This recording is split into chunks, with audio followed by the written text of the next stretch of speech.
Dear students, this is Imran Kazmi and we are going to study our lecture number 30 of Programming Fundamentals. In the previous lecture, we have done some programming practices using structure. In this lecture, we will discuss array of structure and pointer to structure.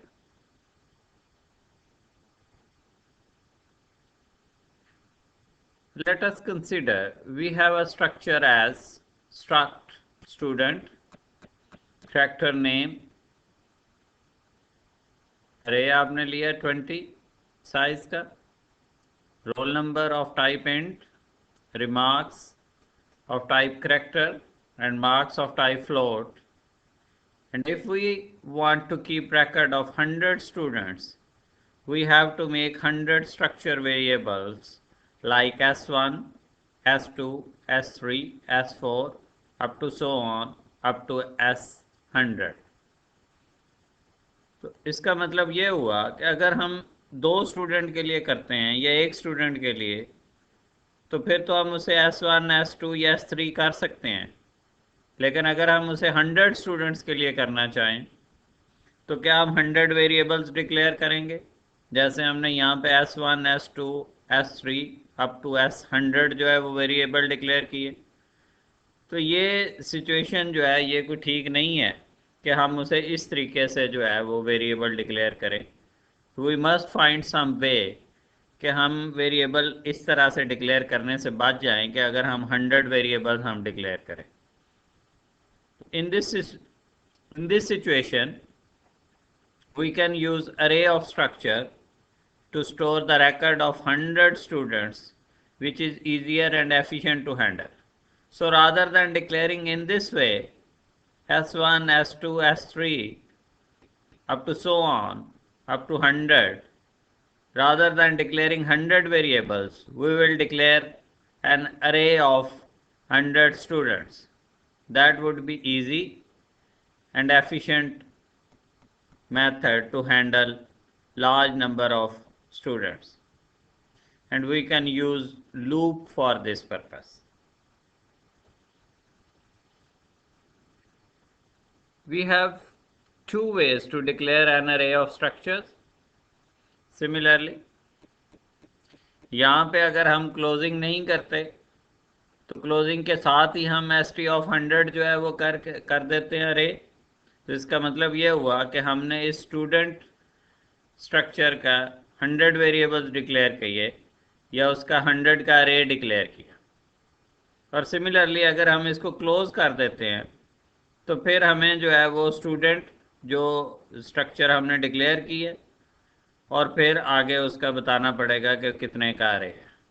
सो आप इस तरीके से 100 का अरे declare कर दें, struct student st of 100, या अगर आपने क्लोज नहीं किया तो आप यहीं पे स्टूडेंट जो है 100 स्टूडेंट का अरे ले सकते हैं। तो अगर क्लोज कर दिया तो आप उसका रेफरेंस दे के 100 का अरे डिक्लेयर करेंगे, और अगर क्लोज नहीं किया तो आप यहाँ पे भी कर सकते हैं। तो इस तरीके से हम इस स्टूडेंट जो स्ट्रक्चर है इसका एक एक वेरिएबल डिक्लेयर करने की बजाय हम उसके 100 का अरे डिक्लेयर कर देते हैं। तो इस तरीके से हम ज़्यादा वेरिएबल डिक्लेयर करने से बच जाएंगे। So what is array of structure? Declaring an array of structure is same as declaring an array of fundamental type. जिस तरीके से हम इंटीजर अरे डिक्लेयर करते हैं या फ्लोट अरे डिक्लेयर करते हैं, इसी तरह से हम स्ट्रक्चर का भी अरे डिक्लेयर करेंगे। जैसे यहाँ पे st ऑफ 100 लिख दिया या यहाँ पे स्टूडेंट st ऑफ 100 लिख दिया, तो जो डाटा टाइप हम इंट यूज़ करते थे यहाँ पे हमारी user defined data type student है, तो हम स्टूडेंट का रेफरेंस दे के उसका अरे डिक्लेयर कर देंगे। Since an array is a collection of elements of same type, in an array of structure, each element of an array is of structure type. तो जैसा कि हमें पता है कि अरे में जितने भी एलिमेंट होते हैं उनकी टाइप सेम होती है, तो इसका मतलब ये हुआ कि अगर हम स्ट्रक्चर का अरे डिक्लेयर करते हैं तो जिस स्ट्रक्चर का अरे डिक्लेयर करेंगे वो उसी स्ट्रक्चर के अरे होगा, उसमें किसी और का मेंबर डाटा नहीं आएगा। जैसे हमने यहाँ पे कार स्ट्रक्चर का अरे डिक्लेयर किया, अरे कार 10 वैल्यूज़ के लिए, तो ये वाला जो 10 वैल्यूज़ का अरे है इसकी टाइप आपने रखी है कार। तो इसका मतलब ये हुआ कि इस अरे में जो वैल्यूज़ आएंगे वो इस कार के एट्रीब्यूट्स आ सकते हैं, इस कार का मेंबर डाटा आ सकता है। यहाँ पे आप इस अरे में स्टूडेंट का मेंबर डाटा नहीं रख सकते। और अगर यहाँ पे आपने स्टूडेंट का 100 एलिमेंट का अरे डिक्लेयर किया है स्टूडेंट टाइप का, तो इसमें सिर्फ स्टूडेंट का मेंबर डाटा आएगा, किसी और स्ट्रक्चर का मेंबर डाटा आप यहाँ पे मिक्स नहीं कर सकते। तो सेम टाइप से मुराद ये है कि यहाँ पे ये सारे स्टूडेंट का रिकॉर्ड आएगा, और अगर आपने ये कार जो है वो अरे डिक्लेयर किया है, अरे कार, तो इसमें जो वैल्यूज़ आएंगी वो सिर्फ इस कार स्ट्रक्चर की आएंगी। तो सेम से मुराद ये है कि जिस स्ट्रक्चर का अरे डिक्लेयर किया जाता है सिर्फ उसी स्ट्रक्चर के मेंबर डाटा पे वो अरे जो है वो एप्लीकेबल होगा। आप किसी दूसरे स्ट्रक्चर के मेंबर डाटा को उसके साथ मिक्स नहीं कर सकते। फॉर एग्जांपल हमने यहाँ पे एक अरे जो है वो डिक्लेयर किया है 10 वैल्यूज़ का, और वो अरे उसकी टाइप क्या है कार, कार स्ट्रक्चर का अरे है। तो इसका मतलब क्या होगा कि उसमें 10 एलिमेंट्स आ सकते हैं। तो पहला वेरिएबल उसका बनेगा अरे कार ऑफ 0, अरे कार ऑफ 1, अरे कार ऑफ 2, अरे कार ऑफ 3 अप टू अरे कार ऑफ 9। तो अरे कार ऑफ 0 जो होगा it could maintain these member data. Similarly, car of 1 would have the same member data, car of 2 would have again this member data. So आपका हर element अरे का वो यहाँ पे एक स्ट्रक्चर वेरिएबल के तौर पे काम करेगा। तो यहाँ पे अगर आपने 10 एलिमेंट का अरे डिक्लेयर किया है तो अरे का हर एलिमेंट, जैसे अरे कार ऑफ 0 है, अरे कार ऑफ 1 है, अरे कार ऑफ 2 है, अप टू अरे कार ऑफ 9, तो हर एलिमेंट के लिए ये मेंबर डाटा जो है वो सेपरेटली रिजर्व होगा। तो अगर इसमें आप देखें कि 20 बाइट्स ये हैं, 30 ये हैं, 50, और सिमिलरली 2 बाइट्स ये हैं 52। तो 52 फॉर अरे कार ऑफ 0 फर्स्ट एलिमेंट के लिए ब्लॉक अलहदा हो जाएगा, और 52 बाइट्स ही अरे कार ऑफ 1 के लिए हो जाएंगे, और 52 बाइट्स ही आपके अरे कार ऑफ 2 के लिए हो जाएंगे। इस तरह से 52 बाइट्स का ब्लॉक जो है वो 10 ब्लॉक्स बनेंगे। एक ब्लॉक 0 के लिए होगा, एक 1 के लिए होगा, एक 2 के लिए होगा, अप टू 9 तक जो है वो आपके 0 से 9 तक ब्लॉक्स जो है वो 52 बाइट्स के सेपरेटली एलोकेट हो। जैसा कि आप यहाँ पे देख सकते हैं 0 के लिए आपका मेक, मॉडल और वैल्यू जो यहाँ पे मौजूद थे आपका मेंबर डाटा, मेक, मॉडल और ईयर, तो ये तीनों जो है ये 0 के लिए भी हैं, 1 के लिए भी हैं, 2 के लिए भी हैं और 9 के लिए भी हैं। ये देखें मेक, मॉडल और यहाँ पे वैल्यू आ गई, ईयर आना था, अब यहाँ पे ईयर कर सकते हैं। तो अरे कार ऑफ 0 के लिए ये एट्रीब्यूट है make, model and year. Similarly अरे 1 के लिए भी ये तीनों होंगे, अरे 2 के लिए भी होंगे, अप टू अरे ऑफ 9 के लिए। तो अगर आप अरे ऑफ स्ट्रक्चर की बात कर रहे हैं तो उसका मतलब ये होगा कि आपने इस स्ट्रक्चर जो है कार जो है इस स्ट्रक्चर का एक अरे डिक्लेयर किया 10 का, और इस अरे का हर एलिमेंट जो होगा वो एक ब्लॉक को रिप्रेजेंट करेगा इस मेंबर डाटा। तो अगर 52 बाइट्स का ये ब्लॉक बन रहा है तो 52 for 0 array of 0th element and 52 for 1, 52 for 2 and similarly up to 52 for array car of 9।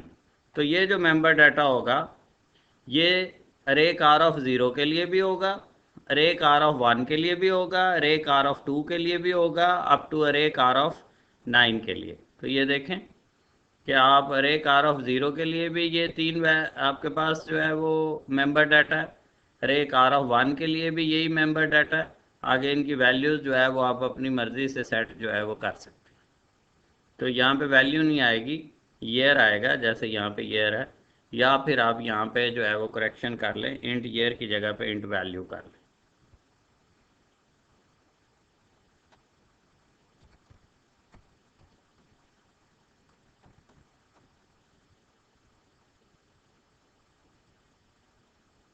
तो आप ये देखें कि ये आपके पास मेंबर डाटा था, मेक यानी कि कार बनाने वाला, जैसे होंडा है या टोयोटा है, मॉडल उसका 2003 है, जो भी है, आगे उसकी वैल्यू जो है वो 3 लाख की है, 5 लाख की है। तो यही जो सेम आपका मेंबर डाटा होगा, कार ऑफ ज़ीरो के लिए भी होगा, कार ऑफ वन के लिए भी होगा, कार ऑफ टू के लिए भी होगा, अप टू कार ऑफ 9। तो अगर आपने 9 का स्ट्रक्चर अरे बनाया तो 9 एलिमेंट्स के लिए, हर एलिमेंट के लिए ये मेंबर डाटा सेपरेट होगा। इसी तरह से अगर आप 100 के लिए बनाते हैं तो 0 से 99 तक ये मेंबर डाटा हर वेरिएबल के लिए अलग-अलग होगा, कार ऑफ ज़ीरो के लिए अलग होगा और कार ऑफ 99 के लिए अलग होगा। तो आपने ये देखना है कि ये जो अरे आप डिक्लेयर कर रहे हैं, जितने एलिमेंट्स का आप अरे डिक्लेयर करेंगे उतने वेरिएबल्स का स्ट्रक्चर आपके लिए जो है वो क्रिएट कर दिया जाएगा। तो अगर आपने वैल्यूज़ रीड करनी हो और आपने अरे जो है वो डिक्लेयर किया हुआ है, लेट से हमने 5 वैल्यूज़ जो है वो रीड करनी है, तो बजाय इसके कि आप एस ऑफ ज़ीरो को अलहदा रीड करें, एस ऑफ वन को अलहदा रीड करें, एस ऑफ टू को अलहदा रीड करें, एस ऑफ थ्री को अलहदा रीड करें, एस ऑफ फोर को अलहदा रीड करें, तो हर वैल्यू को अलहदा अलहदा रीड करने की बजाय आप उसको लूप लगा लें। जैसे आपने 0 to 4 वैल्यूज़ जो है वो रीड करनी है, तो आप 0 to 4 तक लूप लगा लें, लेसर दैन 5 मीन 0 to 4। तो पहली वैल्यू जो इनपुट होगी, आई की वैल्यू 0 है, तो S of zero dot roll number, S of zero dot father name, S of zero dot last name, first name sorry and last name. So S of zero के लिए आपने roll number भी enter किया, S of zero का आपने first name भी enter किया, S of zero का आपने लास्ट नेम भी एंटर किया। इसी तरह से जब आई की वैल्यू 1 हो जाएगी तो S of one dot roll number, S of one dot first name, S of one dot last name. Similarly, s of 2 dot roll number, s of 2 dot first name, s of 2 dot last name, up to s of 4, s of 4 dot roll number, s of 4 dot first name and s of 4 dot last name। तो rather than कि आप हर element के लिए अलहदा entry करें, S of zero के लिए अलहदा कोड लिखें, एस ऑफ वन के लिए अलहदा कोड लिखें, एस ऑफ टू के लिए अलहदा, तो it would be a lengthy process. अगर आपको 10 एलिमेंट्स के लिए ये करना पड़े, 10 वेरिएबल्स के लिए, तो एस ऑफ ज़ीरो से एस ऑफ 9 तक, या फ़र्ज़ करें, आप एज्यूम करें कि अगर 100 वैल्यूज़ की एंट्रीज़ करनी पड़े तो एस ऑफ ज़ीरो से एस ऑफ 99 तक आपको कोड जो है वो बार बार लिखना पड़ेगा।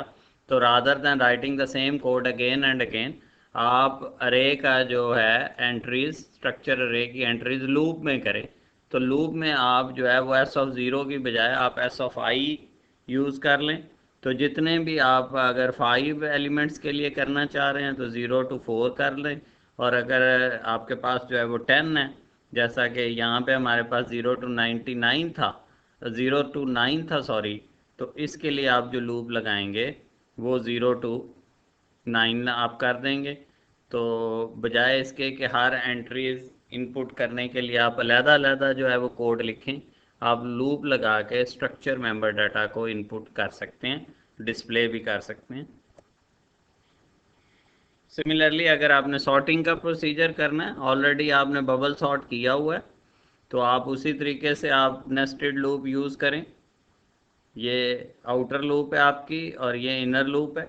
आप उसी तरीके से जो है वो S of I dot roll number lesser than S of J dot roll number. तो अगर आपने सॉर्टिंग करनी है, अरेंज करना है रोल नंबर्स को, तो आप उसी तरीके से जो है वो जो आपके पास नॉर्मल मेथड है उस तरीके से आप अपने अरे को जो है वो सॉर्ट कर सकते हैं। ये देखें, ये स्वैपिंग हुई हुई है, तो एस ऑफ ज़ीरो को आपने एस ऑफ वन के साथ जो है वो स्वैप किया है। तो यू कैन डू दिस, कोई ऐसा इसमें मसला नहीं है। तो आप जो है वो जिस तरह से नॉर्मली आप वेरिएबल्स यूज़ करते थे, इसी तरह से आप स्ट्रक्चर का मेंबर डाटा यूज़ कर सकते हैं, एक्सेप्ट कि इसके साथ आपको उसका रेफरेंस एलिमेंट जो है वो बताना ज़रूरी है। वो चाहे आप एस ऑफ ज़ीरो की सूरत में बताएं या एस ऑफ आई की सूरत में या जे की सूरत में आप उसको एक्सेस कर सकते हैं। तो आम तौर पे जब स्ट्रक्चर अरे यूज़ किया जाता है तो स्ट्रक्चर अरे के लिए लूप का इस्तेमाल किया जाता है rather than writing the same code again and again. तो याद रखें कि अगर स्ट्रक्चर अरे है तो हम लूप्स का इस्तेमाल करेंगे उसकी वैल्यूज़ को एक्सेस करने के लिए, इनपुट करने के लिए, यूज़ करने के लिए या डिस्प्ले करने के लिए। Let's discuss a question. Define a structure of employee having data, member data, name, address, age, and salary. Take the data for n employees. n mean any number of employees. यहाँ पे n की value 10 भी हो सकती है, 15 भी हो सकती है, 100 भी हो सकती है, it's up to you in an array and find the average salary. तो 10 एम्प्लाई हों या 20 एम्प्लाई हों उनका डाटा आपने एंटर करना है और फिर उसकी एवरेज सैलरी जो है वो आपने फाइंड करनी है। तो ये आपकी फर्स्ट असाइनमेंट है। और similarly second assignment, write a program to read the name, address and salary of 5 employee. यहाँ पे 5 जो है वो फिक्स किया गया। तो फर्स्ट असाइनमेंट में n एम्प्लाइज था, यहाँ पे 5 एम्प्लाइज है। यूजिंग अरे of structure, display information of each employee in alphabetical order of their name. तो उसके जो नेम के हिसाब से अल्फ़ाबेटिकल ऑर्डर में आपने उसे अरेंज करके डिस्प्ले करना है। तो ये दो असाइनमेंट्स हैं आपकी, दोनों में स्ट्रक्चर अरे का इस्तेमाल किया जाएगा। एक में 5 का अरे है और दूसरे में n एलिमेंट्स के लिए। अब ये आप पे है कि आप n को किस तरह लेते हैं, लेकिन n फिक्स नहीं है कि 10 है या 15 एलिमेंट्स का आपने स्ट्रक्चर अरे लेना है। ये आपकी असाइनमेंट है दोनों। आप अपने रेलिवेंट टीचर को जो है वो ये असाइनमेंट सॉल्व करके जो है वो सबमिट करवाएंगे।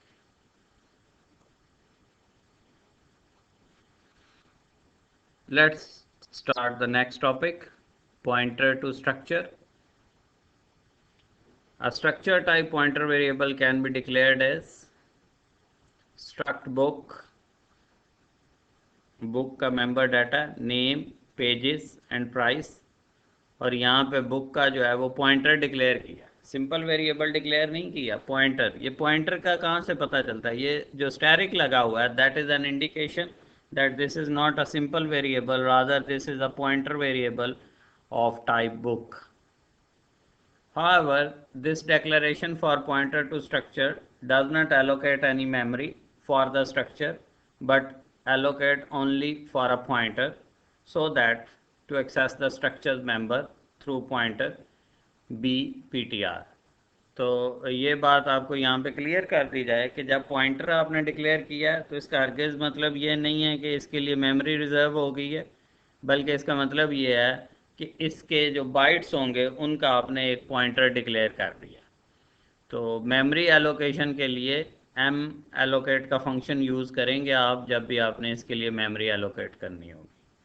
तो इस पॉइंटर से जब आपने ये मेंबर डाटा एक्सेस करना हो तो वो कैसे कर सकते हैं? तो अगर आप जो है वो आपके पास ये दो मेथड हैं, या आप एरो जो ऑपरेटर है वो यूज़ करेंगे। तो एरो ऑपरेटर यूज़ करें आप, bptr arrow name, name access करने के लिए, पेजेस एक्सेस करने के लिए एरो का इस्तेमाल करें, प्राइस एक्सेस करने के लिए आप ये एरो का इस्तेमाल करें। तो अगर आपने इस पॉइंटर के ज़रिए ये मेंबर डाटा एक्सेस करना है तो उसके लिए आप ये एरो ऑपरेटर यूज़ करेंगे। या फिर दूसरी ऑप्शन ये है कि अगर डॉट ऑपरेटर यूज़ करना चाहते हैं तो उसके लिए आपको यहाँ पे स्टैरिक जो है वो इम्प्लीमेंट करना, वैल्यू ऐट के जो है वो आपको साइन यूज़ करना होगा। तो वैल्यू ऐट फिर पॉइंटर नेम डॉट नेम। तो आपके पास ये दोनों ऑप्शंस हैं। अगर आप डॉट ऑपरेटर का इस्तेमाल कर रहे हैं तो यहाँ पे आपको स्टैरिक मेंशन करना पड़ेगा, और अगर आप जो है वो डॉट इस्तेमाल नहीं कर रहे तो पॉइंटर अगर आपने यूज़ किया तो उसके लिए आप एरो ऑपरेटर यूज़ कर लें। तो वो सिंपल मेथड होगा, एरो से आप जो है वो स्ट्रक्चर के मेंबर डाटा को एक्सेस कर सकते हैं। Here arrow is called arrow operator and there must be a pointer to structure on the left side of this operator। तो जब भी एरो ऑपरेटर आप यूज़ करेंगे तो लेफ्ट साइड पे पॉइंटर टू स्ट्रक्चर होगा और राइट साइड पे आपका मेंबर डाटा होगा जिसको आपने एक्सेस करना होगा।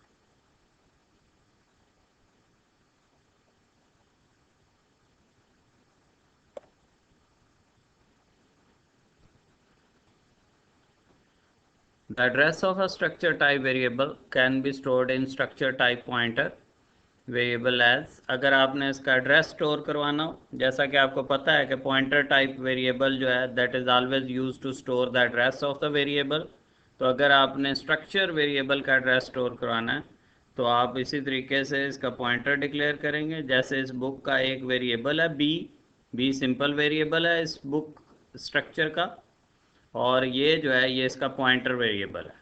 तो इस पॉइंटर वेरिएबल में address of B and B जो है ये एड्रेस ऑफ बी को रिप्रेजेंट कर रहा है। तो ये जो बुक का वेरिएबल बी है इसका एड्रेस जो है वो आपने इस पॉइंटर को दे दिया। तो अब ये जो पॉइंटर है ये रेफ़र कर रहा है इसके एड्रेस को कि जो आपका बी वेरिएबल था इसका एड्रेस आपने इस पॉइंटर को दिया है, तो आप इस पॉइंटर के ज़रिए जो है वो इसके मेंबर डाटा को एक्सेस कर सकते हैं। नाउ द मेंबर डाटा और structure book can be accessed in 3 ways. तीनों तरीके अब आपके सामने जो है वो आने वाले हैं। अगर आप जो है वो डायरेक्ट वेरिएबल से एक्सेस करें, जैसे यहाँ पे वेरिएबल भी है बी, तो बी से आप एक्सेस करना चाहें तो B dot name, B dot pages, B dot price. तो ये देखें अगर आप डायरेक्ट वेरिएबल से करते हैं तो B dot name, B dot pages and B dot price. और अगर आप पॉइंटर से करते हैं, ये पॉइंटर जो है वो इसी बुक का जो है ना वो पॉइंटर है। तो अगर आप इस पॉइंटर से करते हैं तो एरो साइन का आप इस्तेमाल कर सकते हैं। ये आपके सामने B P T R name, B P T R pages और B P T R price. तो याद रखें कि सिंपल वेरिएबल के ज़रिए अगर आपने मेंबर डाटा एक्सेस करना है तो डॉट का इस्तेमाल करेंगे, और अगर पॉइंटर वेरिएबल के ज़रिए मेंबर डाटा एक्सेस करना है तो एरो का इस्तेमाल करेंगे।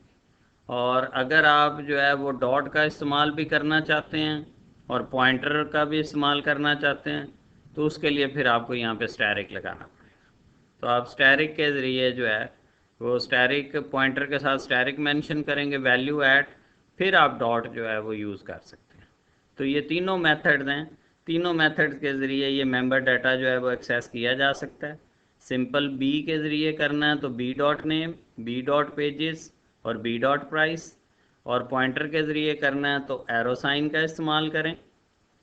और अगर आपने एरो साइन का इस्तेमाल नहीं करना, डॉट ऑपरेटर का इस्तेमाल करना है, तो फिर आपने यहाँ पे स्टैरिक जो है वो मेंशन करना है जो वैल्यू ऐड को रिप्रेजेंट करे। ओके जी, thank you very much. Hopefully you would have enjoyed the lecture.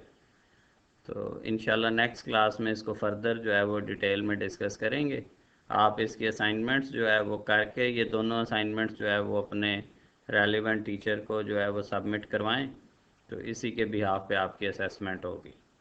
तो जो असाइनमेंट मैं आपको दे रहा हूँ ये साथ साथ आप अपने रेलिवेंट टीचर को करवा दें। ओके जी, थैंक यू वेरी मच।